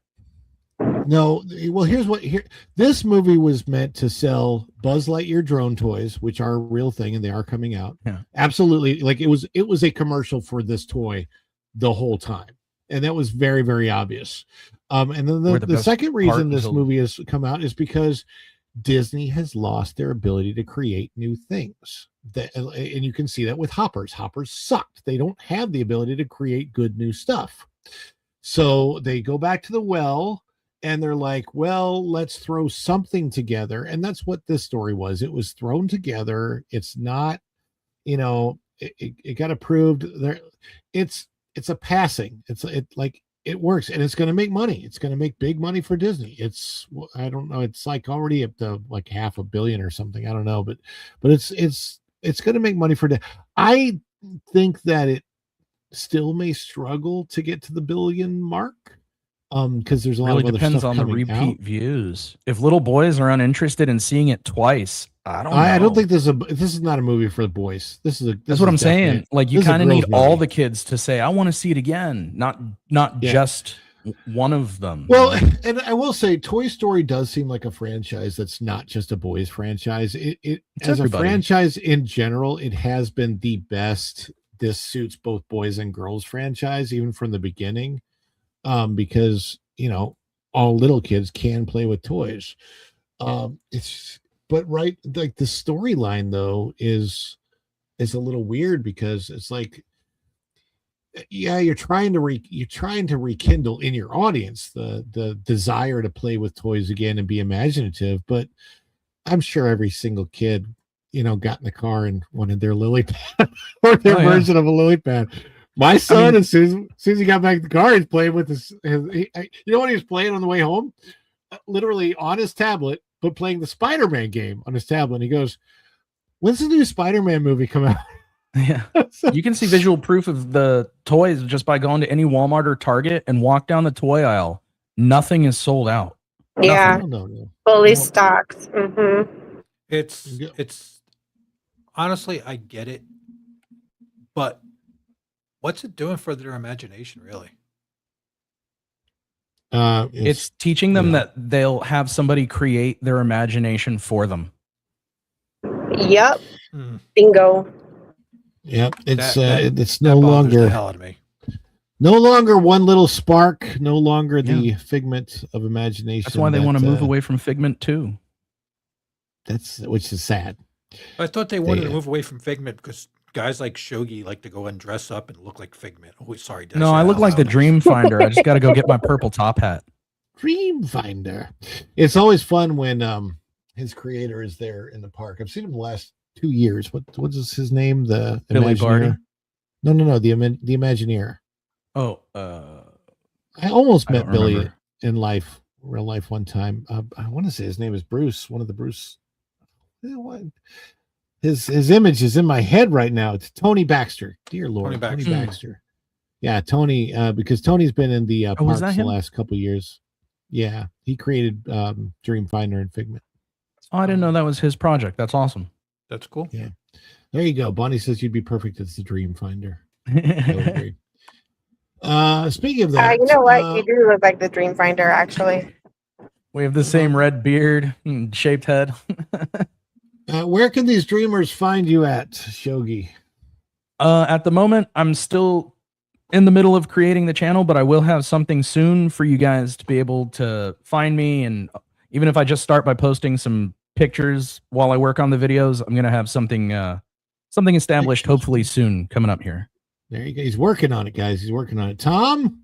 Well, I've been doing some stuff in the background. I'll drop the link in the chat. That is my new sub channel for Bark Magnitude, which is more music based. It's actually my dogs as an AI band. The music is hybrid. There'll be videos coming with it, and it's all done into like a doo-wop metal type of thing, but seen from the eyes of a dog. So it's kind of funny. Please check it out. Give it a like. Give me your opinions. And he's working on it right now, but it might be a little rough. It's I tackle that too. It's a little rough. It's a little arfy. Gets a little Bark Magnitude. That's where the name came from, because they're loud and they do it at the most inappropriate time. There you go. Subscribe, Tom, and I'm subscribed. And also, you got a Facebook page. I saw that for Bark Magnitude. So yes, you can go I got there that. And subscribe on Facebook as well. Facebook, TikTok is, believe it or not, that's coming. I got to do X. It's on Spotify. It is on iTunes, Amazon. So there'll be a whole album out, and then stories from there. And I know that's what I do is dad jokes. Erica. Yes. Tell us about your travels. It's the Erica and Raph travel channel. Travel with Erica and Raph across the state of Texas. Yeah, so we're just a little over an hour away from our destination. We're trying to figure out how we could stream this Friday if we can. We already have stories to tell. So stay tuned. We'll let you guys know if we're streaming on Friday. And we are in Central Time right now. So that's interesting. Yeah, because Texas is so big. Half the state's in Central and the other part is in Mountain Time. Yeah. So, but we'll let you guys know what's going on. Worst case, we'll have to wait till next Friday. So now you're back to the future. They're time traveling again, Ron. You're time traveling. Those two. We are time traveling. Maybe we'll have to do a takeover, Shogi. Ron, you in for the takeover on Friday? If they possibly, very possibly, and hopefully we are working on our tech issues here, and I have a feeling some of them, if not all of them, may be solved very soon. So some things are happening in the background. Anyhow, guys, thank you so much for being here. For those that have chimed in with super chats, we want to thank you too. Freedom Seeker for the gifted membership, O2RR, and Bonnie/Lady Gamester, who I think you're both of now. Thank you so much for your support, and everybody who's coming into the show. I'm not sure exactly what the next few days are going to look like as far as the channel is concerned. But we do have new stuff coming out soon. So I put out a short every day, no matter what. And hopefully more videos are coming out as well soon. However, there's plenty to revisit on the channel, so go back, check it out. If you've missed anything, there's a lot of, if you're a new member of the channel, there's a lot of member stuff. And like my interview with Dean Cain, for example, is on the channel, that kind of thing. So totally different kind of an interview, had nothing to do with Supergirl or anything like that. It's the question about how did he get out of Hollywood so unscathed by the Hollywood nastiness? And he has a great answer to the question, so that's on there. And yes, I do have a Follow the Bradley's Fun Spread Shop. A big sale is coming up too on the 4th of July.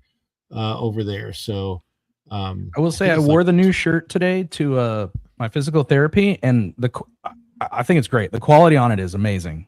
It's comfortable. Honestly, it's really nice. It's thick, but it's not like overbearingly thick where you get hot. Like it breathes and actually absorbs your sweat appropriately. It's a really, really nice, high quality shirt. Oh, so it's a workout shirt? No, it's just a normal cotton shirt, but the cotton quality is very nice. Okay. Yeah. So there you go. Yeah, I would share it, but I'm having so many technical issues that I'm afraid if I share the actual channel, that it'll mess this up. We'll be here for another 20 minutes. Yeah, before I end it, we got to end appropriately.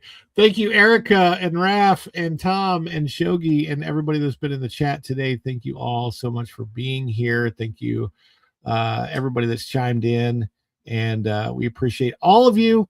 We'll be back for sure on Monday at 2 p.m. And depending on how things go, we might even do some special shows over the weekend or sooner, or who knows where I may show up live if I'm able to get out to a park. I still have to do the Gatorland live, so as soon as I get a chance to, more than just walking to Gatorland, I have to go in Gatorland and do a live stream from the inside of Gatorland.